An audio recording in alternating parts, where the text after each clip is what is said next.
C'est un établissement public géré par un CCAS avec 83 résidents, dont une unité d'Alzheimer de 12 personnes. On est un établissement également neuf. Cette restructuration a permis de reconstruire tout l'aspect et de revoir tout l'aspect restauration. Donc on a fait une salle à manger de grandeur suffisante pour accueillir des personnes en fauteuil roulant et la cuisine, elle, a été refaite entièrement avec du matériel tout neuf.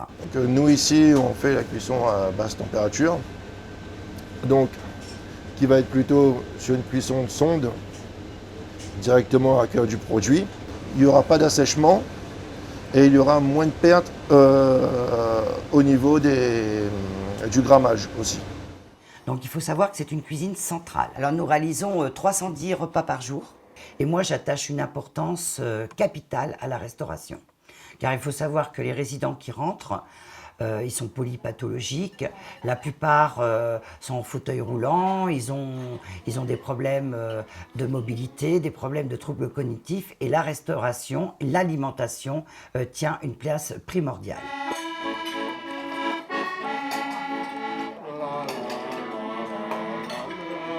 L'alimentation, c'est ce qui réunit l'équipe en fait. C'est un travail pluridisciplinaire.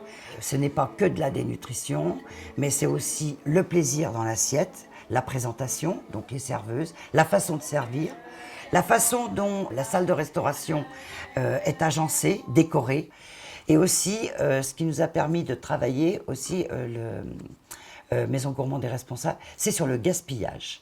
On a focalisé là-dessus et ça a marché. On a pesé les aliments, ça nous a permis de travailler plus sur les quantités, sur les demandes même des résidents, puisqu'on a un îlot central qui permet en fait finalement aux cuisiniers de servir à même leurs résidents, puisque les serveuses connaissent en plus très bien les résidents, mais de servir la quantité voulue. Et ça nous permet d'avoir moins de gaspillage. 3 petites parts. Bien sûr. Et en normal. Aujourd'hui, on a bien avancé dans notre projet, avec l'aide bien sûr de Maison Gourmande et Responsables, qui nous a permis de canaliser nos points forts, mais aussi nos points faibles. Et donc, il y a 2 projets qui ont émergé.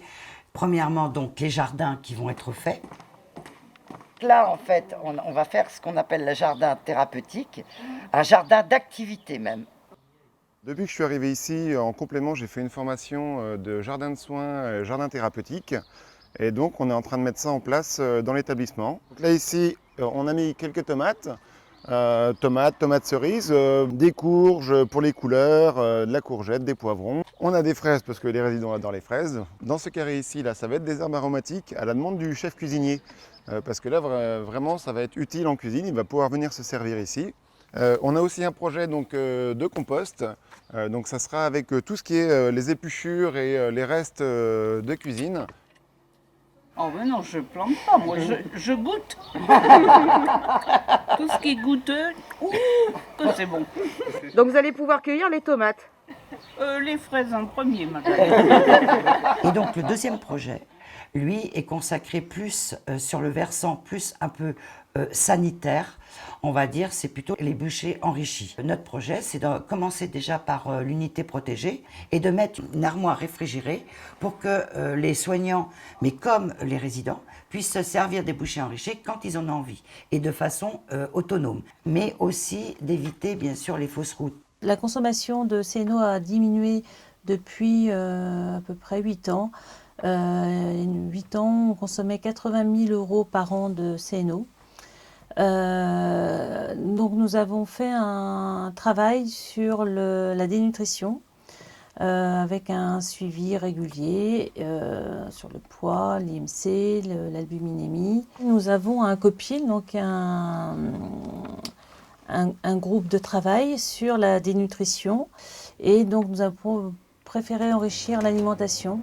Là, je suis en train de préparer les bouchées enrichies. J'ai fait une formation au mois de décembre. Ici, c'est une bouchée au fromage blanc. J'ai fait à la vanille. Donc ces bouchées, elles sont enrichies, donc elles sont prévues pour des personnes qui sont en dénutrition. le projet gourmand et responsable, pour synthétiser, je dirais que c'est une valorisation de l'alimentation en EHPAD.